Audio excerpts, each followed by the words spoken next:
Stomp. You're listening to 1232, an audio epic, produced by Rumblestump Entertainment. Chapter 23. The horses charged up the hill through a stand of oaks. Another fighter was trying to turn them into a grassy meadow, but they were running at top speed. Coming to the top of the ridge, his horse lost its footing, and he lost his seat. He fell to the ground in front of the herd and was trampled. As Rhona's horse flew by, she watched fearfully as the other riders dropped one by one. The air was thick with arrows. She smelled the smoke and felt the heat of the flames behind them. The 30 head of horses stampeded down the ridge in the dark, and she and Daffyd were in the middle of them, with no stopping in sight. Rhona had been in a hurry to get the horses out of the ambush, and she had grabbed the first horse she could approach on the picket line, got on with Daffyd, and cut the others loose. The horse she chose was one of the fastest, the bay stallion that Cardigan rode.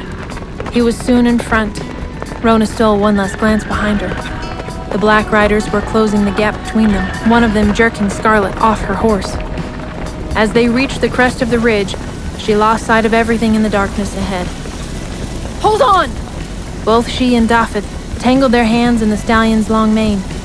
She realized, as they plunged down, that at the bottom of the ridge, there was a steep drop, probably 12 feet. If this horse didn't see it or lost his footing on the landing, the rest of the horses would crush them as they came off the hillside. Help! God help! The stallion was stretched out, running down the hill, but Rhona felt his stride shortening. The jump was coming. She gripped his mane and his side with all her strength and let her body anchor itself in the middle of him. The only way to ride this out was to stay in rhythm with the horse, no matter how insecure that felt. She leaned back, throwing her feet forward as the horse left the ground. The wind rushed past their ears. Rhona clamped down with her knees and gritted her teeth. For a second, they were flying.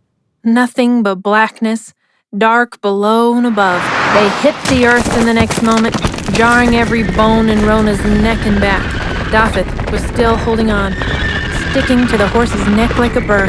He was thrown forward on the landing, and now was hanging by the mane. Rhona grabbed him and put him up behind her with speed and strength that surprised her. The race was on again. With a herd of horses behind them, the clacking of their hooves on the rocky ground thundered in their ears. The stallion stayed in the lead until they entered a dense forest. He dropped back, ducking in and out of the trees to herd the stragglers. Rhona was just a passenger aboard this powerful horse. She had no control and only hung on tight. He turned the band uphill, crossing a small stream that he simply leapt over, and led up on driving them when they came to an open place on the side of the mountain. The horses finally milled there, nervous and flighty. Rhona knew that anything would set them off again, and it would be best not to get off just yet. Miraculously, they hadn't fallen off. But Rhona's leg muscles were seriously cramping, and she was out of breath. That was the wildest experience she had ever had. Rhona looked around. They were alone. Daffyd's little arms squeezed her from behind. They weren't safe yet. Rhona still had no reins.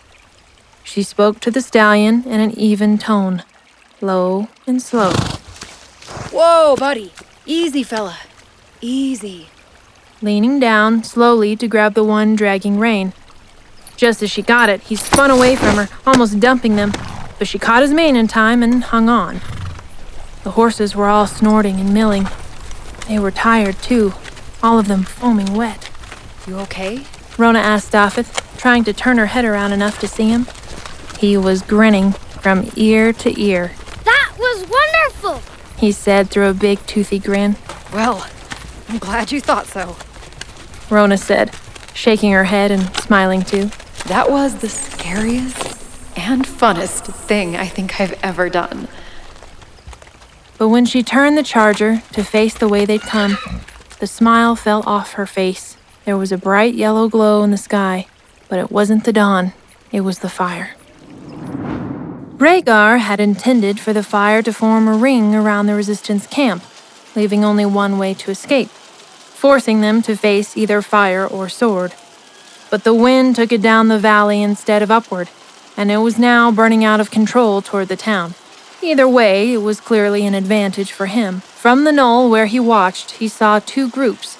His mounted archers retreating down the road to Brecon, and half a dozen of his riders being pursued on foot, but what looked like only 4 men. They were almost to the stream. As long as they stay clear of the smoke, we'll have few losses tonight, he said to his squire. He was remotely satisfied with the night's work and left the hill. Zorreale watched Rhaegar leave the knoll, satisfied. But she wasn't out under the night sky.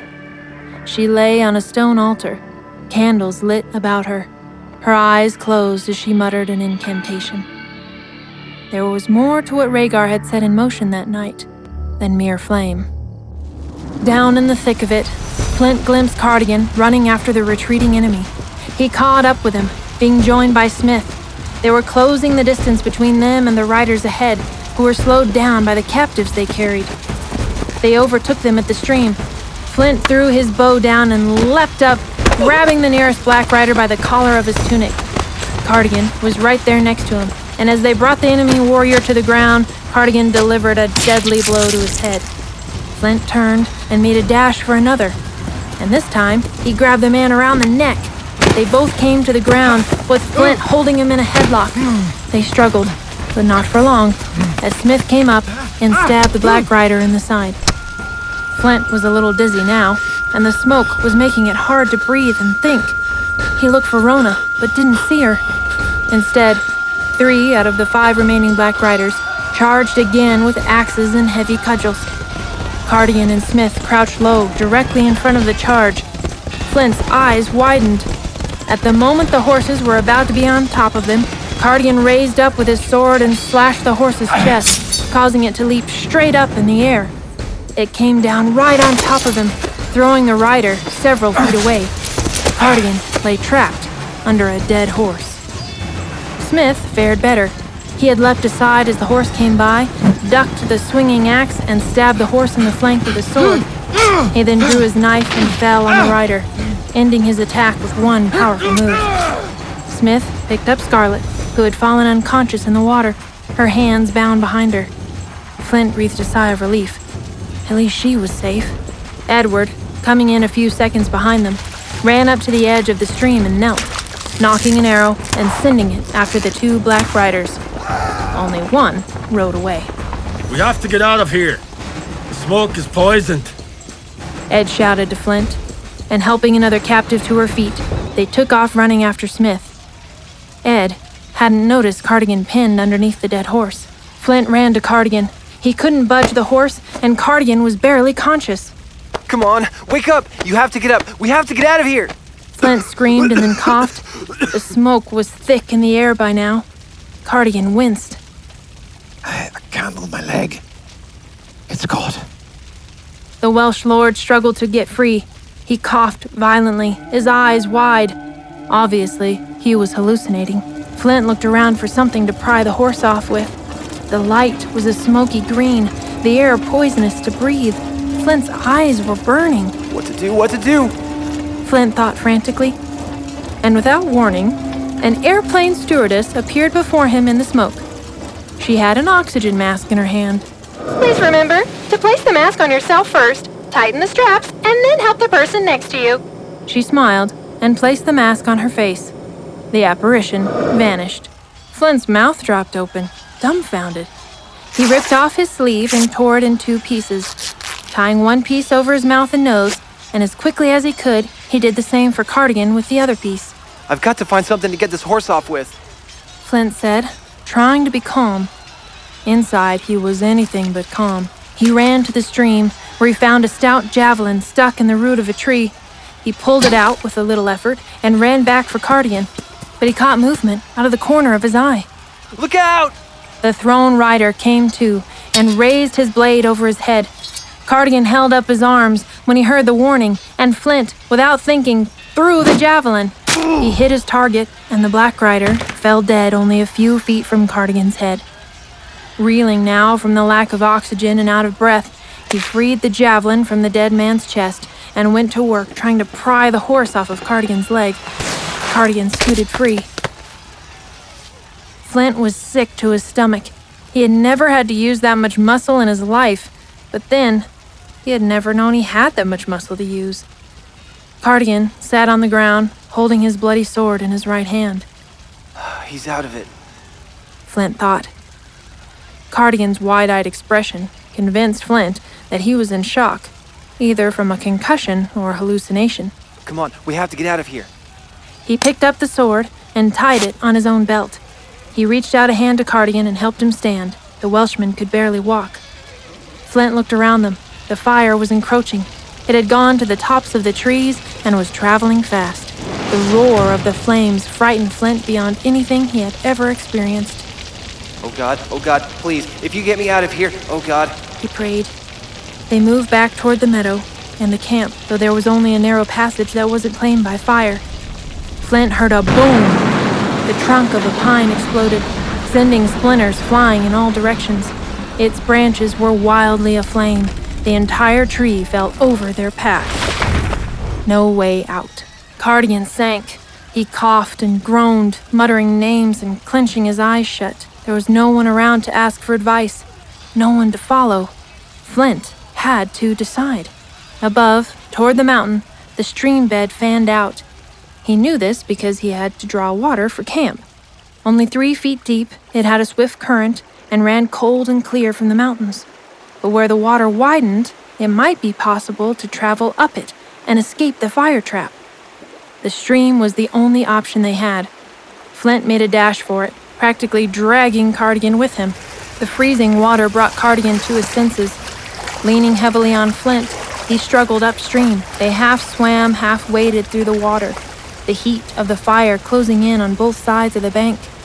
Ashes covered the water's surface and threatened to choke them, but they couldn't give up if they wanted to survive. With half a mile to go before they could safely climb out onto the bank, Cardigan blacked out. Oh no you don't. I have not fought this freezing water all this way to save a dead body. Come on! Flint said roughly, now scared to death that Cardigan was no more. He labored even harder now, holding his friend's head out of the water and scrambling with all his energy to get to the rocks up ahead. They would be safe from the flames. He made it to a big rock and hauled Cardigan out of the water, laying him on his back. Flint checked for a heartbeat. It was there, and it was strong. He checked if Cardigan was breathing. He was. Flint collapsed beside him. Hey, psst. Let's hear a word from our awesome sponsors. Then we'll get back to the show. Looking for quality loose-leaf teas and coffee? Look no further than atticustea.com. Use our promo code 1232 for 32% off your first order of the finest tea and coffee from atticustea.com. Hello, 1232 listeners. This is Callie Sue, and I'm excited to tell you about Dramify, the ultimate platform for creators and fans of audio dramas. With oodles of genres, hundreds of shows, and thousands of episodes, Dramify is your go-to streaming service exclusively for family-friendly audio dramas. Whether you're a devoted listener or a creator of a family-friendly masterpiece, Dramify has something for you. And guess what, 1232 listeners? You can now enjoy 1232 on Dramify. Just go to dramify.com/1232. That's DRAMAFY.com/1232 and get started for free. Happy listening. And now, back to the show. Sometime later, he sat up and looked back. The forest was a roaring, flaming red chaos. The meadow and the camp were surely burnt up. Everything, all the stores, all the weapons they'd stocked, and all the people. Surely they were all gone. Flint couldn't hold back his tears. Everything is lost. I wish I was home. I wish Rhona and Dad were here. Rhona. He had hoped Rhona had escaped the fire. Flint remembered seeing her ride up the hill with the horses. That one thought gave him strength. But the fact remained that he and Cardigan had barely cheated death, but the resistance might not have been so fortunate. Zorreale suddenly stopped muttering, and her eyes popped open. The candles all went out at once. There was total darkness. work is done. A voice said in the eerie blackness. Flint waited for sunrise, praying like never before for Rhona's safety and that his worst fear hadn't come true. Suddenly, in the blink of an eye, the flames were gone. Only the glowing embers remained throughout the entire forest. Flint was creeped out and started praying again with even more fervor, rocking back and forth on the bank, shivering. We're going to take just a minute to hear from our awesome sponsors who make this show possible. Then we'll get back to the show. This episode of 1232 is sponsored in part by Oasis Family Media and its family of companies including Oasis Audio, Enclave Publishing, and Sky Turtle Press. Publishers of the forthcoming epic Edmund Spenser's The Fairy Queen, rendered in modern prose by Rebecca K. Reynolds and illustrated by Justin Girard. For more information, visit fairyqueen.com. That's fairyqueen.com. Or find the link in the description below. And now, back to the show. Hear me! To the cave! Get yourselves to the cave! This way! The priest cried out to the people, running. Some people were panicking and never noticed him, but others immediately recognized that he made the best sense. The Black Riders had gone, but the wind carried the fire to the treetops, and now it was on all sides. The cave was the only hope for those well enough to get there. Priest Michael helped those blinded and deceived by the smoke, keeping them from taking a tumble off the ledge. More than once, his strong hands had been the only thing between a weary soul and certain death. Smith charged up the hill with Scarlet in his arms, Ed close on his heels, then went straight to the cave. The priest, though the smoke was now making the air unbreathable, continued to call out. Ed came back out of the cave with a dozen able men, making one last effort to rescue whomever they could find or whatever goods they could salvage. When the last of them had taken shelter inside, the flames instantly vanished. Only the eerie glow of coals and the poisonous smoke lingered, like so many candles snuffed out. Priest Michael raised his hands and prayed. You are our refuge, mighty God. We dwell in the shadow of your wings. You are our shield from the pestilence that stalks us, the fiery arrows, the calamity that strikes suddenly. O Lord, we know that our warfare is not against flesh and blood, but against principalities and the powers of darkness. Protect and shield these people. Lord, I trust in you, Father. In the name of Christ Jesus, I ask this. Amen. For the rest of the night, the survivors huddled in the cave, unaware that a miraculous wind had arisen outside and carried all the smoke away from the valley.